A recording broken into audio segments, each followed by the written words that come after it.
What is something that is considered as normal but is actually unhealthy, toxic, unfair, or unethical? If someone asks you a yes or no question and you say no, then they try to persuade you and get hostile and then expect you to do it anyway. That's not a question but a demand. Duck those people. Real-life JRPG dialogue choices. A. Yes, yes. B. No, yes. Are you ready for your grand adventure? No, Lamau, you joker, now get the duck out there or else. I've always kind of wanted a game to be like, oh. Well, bye then. And then just go back to the title screen. I think one of the Golden Sun games does this. Pick no to going on the quest and you get a game over screen. It did. In the first one, when the elder asks you if you are ready to go save the world. If you say no, you walk out and the game ends. They let you reload back at the choice afterwards. That you are supposed to be close to loyal to family because they're family. My family, my mother especially, is abusive and manipulative. People say, but it's your mom, you only have one mom. I say they don't act like family, so I don't consider them family. Forcing somebody who is clearly sick to go to work school. Like, oh gee, thanks for forcing your kid upon us, now we get to watch the plague rip through the school. Edit, thank you all for the input on this. It's super cool seeing a bunch of perspectives being put together like this. Edit 2, thank you guys for the platinum. It's really kind of whoever gave it. In fairness, sometimes you can blame the school policy for that. My high school had policy of no more than 5 sick days per school year. Any more than that you had to get a doctor's note, which seems like a mostly reasonable policy. Except that the principal was the one who had the final say on excusing an absence. He took pride in saying, if you can open your eyes you can come to school. My freshman year, a girl tore up her knee playing basketball and required surgery. She was supposed to be out for 2 weeks because they couldn't do surgery immediately.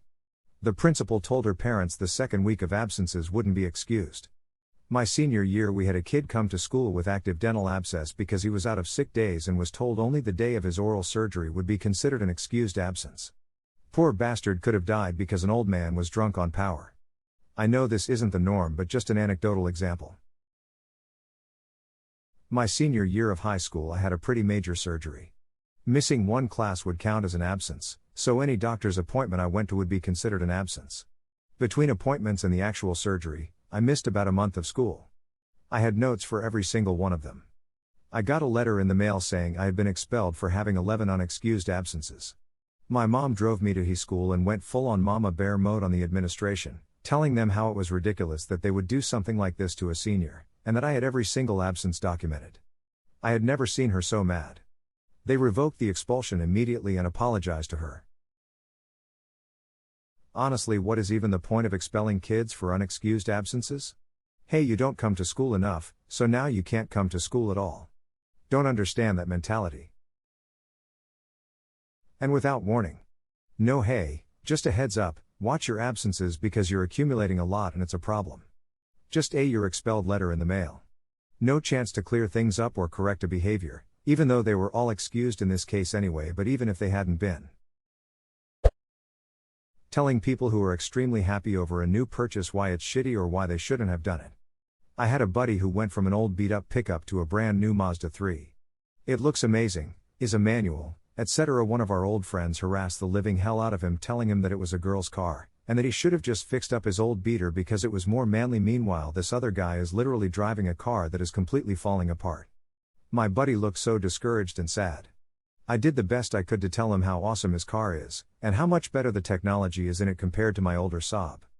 This guy worked a ton of overtime, saving as much as possible while working a barely higher than minimum wage job to get a decent down payment so he would have a nice monthly payment just to have his greatest accomplishment shit all over. It is sickening. Older people using respect your elders as a cop-out to being shitty to younger family members and not being held accountable for it. Respect is mutual. In order to earn it, you have to give it. Edit, thank you for the silvers, I guess I have earned your respect. The problem is a lot of people have been taught that respect means both treat as an authority as well as show basic human decency. And they think that if they're old, saying if you don't respect me, I won't respect you means if you don't treat them as an authority, then they don't have to show you basic human decency. Being forced to work for free in order to keep your job. My mom had to pay to keep her job one time. They reduced her hours because reasons, but the expense of traveling to and from work overtook her earnings. Edit, since there were a lot of questions, why she didn't quit was due to numerous issues. Her job was project-based, so it depended on what was available. We were hoping to ride out the storm. There was also some corruption among supervisors, although nothing illegal, just frowned upon. She doesn't work with them anymore. We are on our own trying to start a business, but it's a rocky start. I hear you there. I once worked as an apprentice, and got paid around $350 to $400 per week for 40 hours work, and paid around $200 in rent. My apprenticeship placement, the company I was subcontracted to, fell through, and the apprenticeship company found me more work, 70 kilometers away. So in order to earn $350 per week, I had to pay about $100 to $120 in fuel. I asked if they could assist me, or move me closer. They told me that it wasn't their problem. I told them to take their job and stick it up their ass. Anything vaguely labeled as detoxes or cleanses. Take for example the Teami Cleanse teas. They are usually full of unhealthy diuretics and laxatives to encourage weight loss. They have been linked to drug-induced liver damage and aren't regulated by the FDA. The worst part is they are receiving huge endorsements from celebrities. It's pretty easy to tell by the advertisement that the claims are pseudoscience bullshit, but they market it as health products. Call me crazy, but something that can lead to high heart rate, blood pressure, and vomiting, all just so you can shit your brains out and lose some water weight, isn't really a health product. Humans are pretty good at detoxing our bodies naturally. They're called our liver and our kidneys. Take care of yourself and keep those two organs healthy, and you have nothing to worry about. For those who don't know how to take care of your liver and kidneys, drink plenty of water every day. Don't drink lots of not water.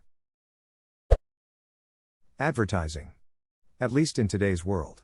Emo, it's reached a point of being both toxic and unethical. Mainly telemarketing. The gov needs to start enforcing the laws. I turned on the radio in my car for the first time in about a year and a half, and the advertisement seemed almost dystopian. It was nuts. Sounded just like the satirical GTA 5 radio lol. You may hate us, but, I gotta tell you, we hate ourselves more. And stop accusing us of being liberal. What a load of crap. This station is owned by Amu Nation. I mean, have you ever heard anyone complain about guns on this station? Hosts are getting shot by them all the time, but it just gets glossed over. West Coast Talk Radio. Pisswasser, this is beer. Drive drunk, off a pier. American work culture. Working while sick, working overtime, poor work-life balance, etc. My boss brags about his 100 hours work week and that he gets most of his work done on the weekends. He leaves out the parts about his chronic sleep deprivation. Ha ha ha ha, I'm not grading papers all night on a Friday night. I'm not crying, you're crying, but for real, I'm just looking at Reddit while taking a break from my stack of papers. I'll probably call it quits around midnight. Then I'll work on my research all weekend. Academic work culture is ducking bonkers.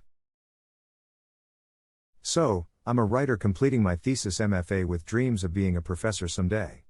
I recently got a job as a secretary. I make actual money, work my requisite 40 hours a week, then go the duck home and read and write and exercise. I'm reconsidering my academia ambitions. Shaming workmates when they go home on time. Wow, you're going home on the dot? Yes, Karen, 'cause I do my work fast so I can do my hobbies and go to the gym, while you rot away trying to impress the company that will never care about you. I get in shortly after 9, leave a bit after 5:30 and typically take a short lunch. I think I get as much done as anyone else I'm working with, but I still always feel guilty. I can tell myself everyone arrived after me, but I still can't help but feel in the wrong for leaving before them. It sucks. Come into work earlier, if you have the option, and when there is more discrepancy between your start times, it's easier to not feel bad. Used to start work at 8 to 5, but changed to 7 to 4. Never felt guilty, I just became one of the early shift folks. Teachers spending their own money on classroom supplies. Along with the mentality that if you aren't sacrificing your entire life for the kids that you aren't a good teacher.